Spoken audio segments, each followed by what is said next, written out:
Okay, hello everybody, and welcome to the video lecture on our Notes Octave with Spice. And this is chapter 1, Getting GNU Octave.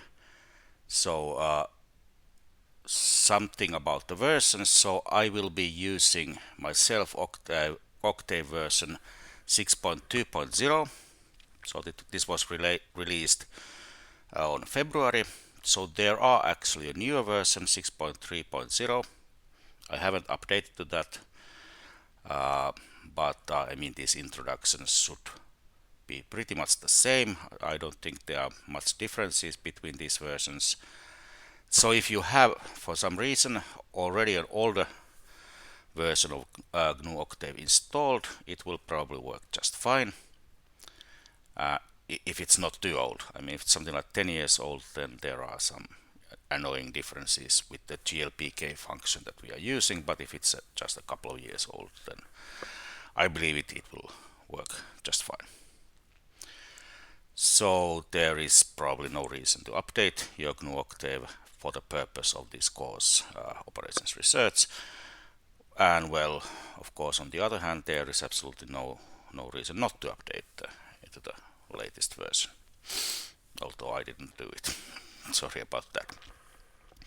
Okay, so let's go to the short installing introductions. So what is this GNU Octave? It's an open source free alternative to the famous mathematical programming language called MATLAB, and it can be downloaded from, well, here is the page. Let's just click here the link and see what happens. And so it will give us the home page of GNU Octave. Let us look a little bit what it looks like.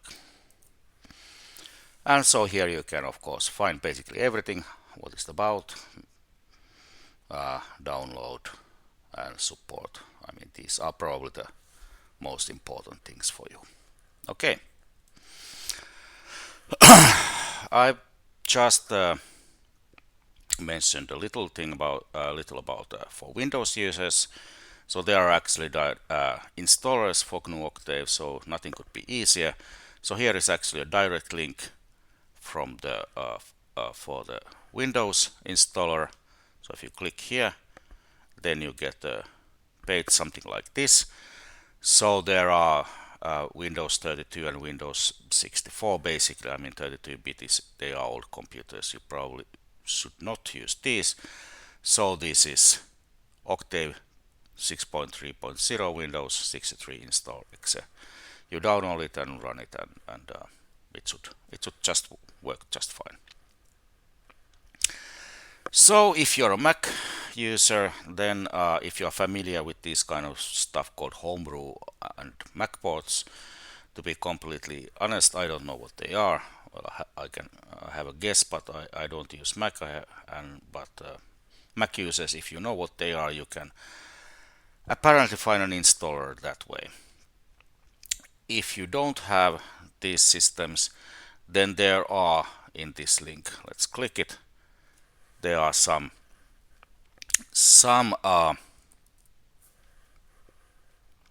instructions how to install Octave for Mac computers.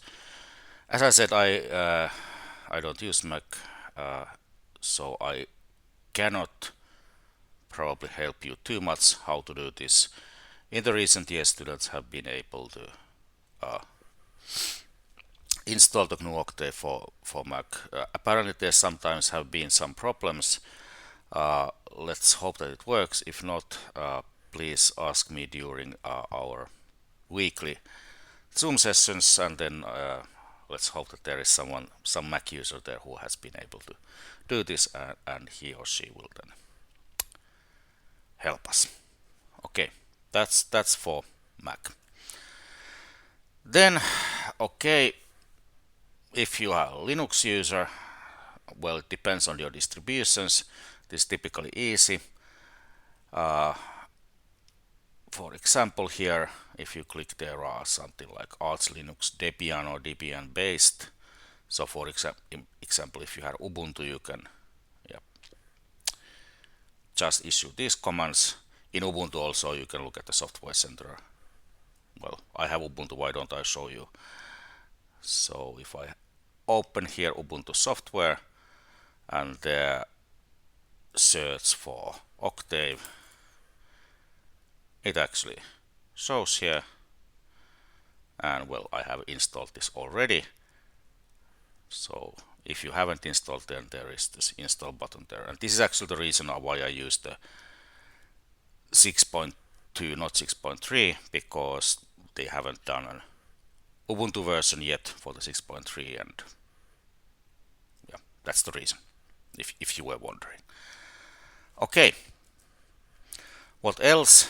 So if you are really a geek and you want to compile everything for yourself, I don't know why you would want to do that, but if you do, then GNU Octave is open source, so it means that the source code is available there, and you can then compile it yourself in any system you like, basically. And here is, well, let me open this also. Here you can find the source code, different systems. So if you don't know what this means, good for you, you can do it that way. But if you don't worry, you don't have to compile it yourself. Okay, so once you have installed the GNU Octave, what happens then is that depending on your system, for example, in Windows, you will have two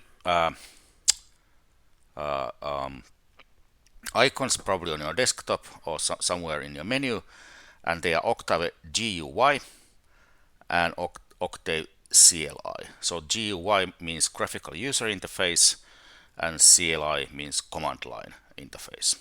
And well, you can use either interface, whichever suits you, but I strongly recommend using the graphical user interface version. Okay. So once if you open this Octave GUI, I mean the icon either on your desktop or somewhere in your startup menu, or you have to search for it, I don't know. Something like this should open to your screen. And why don't I show you exactly what it is? So in my Ubuntu system, I for example have it here as what they are called favorites or bookmarks. I don't know, they change the name all the time. Or here I can search it, simply Octave. So the icon is something like this. If I click it, let's see if something happens. Yes, something like this happened. So you will have a window something like that. Let me make this again slightly smaller. So this is actually a good point for you to more or less stop this video and get back to this video. So check that you will actually get this window. So you will have, this means that you will have Octave installed in your computer. All right. Let's get back to these notes. So now we are here. We have Octave installed in our computer, and let us have our first exercise of the course actually. So this exercise is kind of, if this is we are discussing programming, and the first programming exercise, of course, starting from at least from Denningham, I mean in the C, famous Koenig and Ritchie book on C programming language, there is this Hello World. So this exercise is not very complicated. The main point of this exercise is for you to actually check that you have a Octave up and running in your system. So first you have to type help printf and help disp. So this is just to check that we have a help command working. So I will not do this exercise completely for you, but I will just a little bit see that if this works. So help, say printf, print formatted print function, whatever it means. So it gives you some kind of help of something, and this is for you to read and understand what is going on. And then we want Octave to say hello world to us. So let me just try simple. So this is focus now is on this. This is called command window or console, and let me just say hello world to Octave. Let's see if Octave has the courtesy to, well, answer the same way. Yeah, well, not really. Error, pass error, syntax error, hello.world, and then on the exclamation mark it seems that the Octave just gave up and said he didn't understand. Okay, so maybe you should use either printf function or this function to do this. But I will not give you more hints about that at this moment. Again, if you have problems with these exercises, our weekly Zoom sessions are the places where you should ask. Okay, so a final point on this first video lecture on chapter 1, Getting Octave, is the so-called Octave Online. So this is something that, okay, if you fail to install GNU Octave to your computer, or some reason you just do not want to do it, I have no idea why you would do that, or would actually not do that.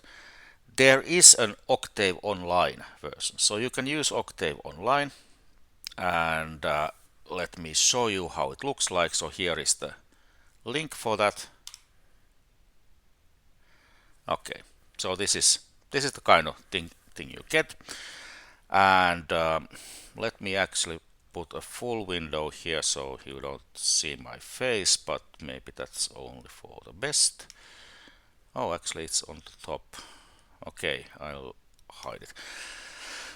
So this is what it looks like, this Octave Online. I haven't used this much, but basically the idea is that here you can put your calculations. So let's ask what is 1 plus 2.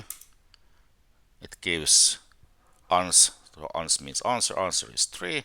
Okay, apparently it works. And then what we will later learn is the so-called script files and function files, that is M files. So if you want to use them with this Octave Online, then here I think that you have to sign in with, I mean, Google, email, other kind of systems. I don't know. So let me put my face back on. So here we have this Octave Online, and let's get back to the notes. So I mean, it's at the beginning it's probably convenient to use the Octave Online. You don't have to install anything, and yeah, and you can use the script files. So this is the script files are the M files. So this requires signing to the system. I don't know how safe it is. Probably it's okay to sign there, and apparently you can just sign it using email. So that's probably very convenient. However, I discourage using Octave Online, and the reasons are, well, obviously online systems have their problems, but I have noticed, I have used a little bit. So Octave Online, since it's, I don't know how fast the server is, and if there are many users, it can be extremely slow, so much slower than the one that you have installed on your own computer. Also, if you have relatively big data, in this course we don't have big data, but if you have, then it's probably not, it will probably actually crash, I think. And yes, well, then the final thing is that if you run into problems with Octave Online, as I said, I have, let me put it, my limited experience, so I have only tried it twice or 3 times, something like that. So I really don't have experience on this Octave Online. So if you run into problems with that, then I most likely won't be able to help you with it. So please, please, please install GNU Octave to your own computer. Alright, so this was the first part of chapter 1 on getting GNU Octave. So this was the whole point of this was to have GNU Octave installed on your system. And then in the next video lecture we'll look a little bit of how to get help on Octave when things don't work the way they should, or you have no idea how to use it, where to get help from. Okay, see you in the next video lecture. Bye bye.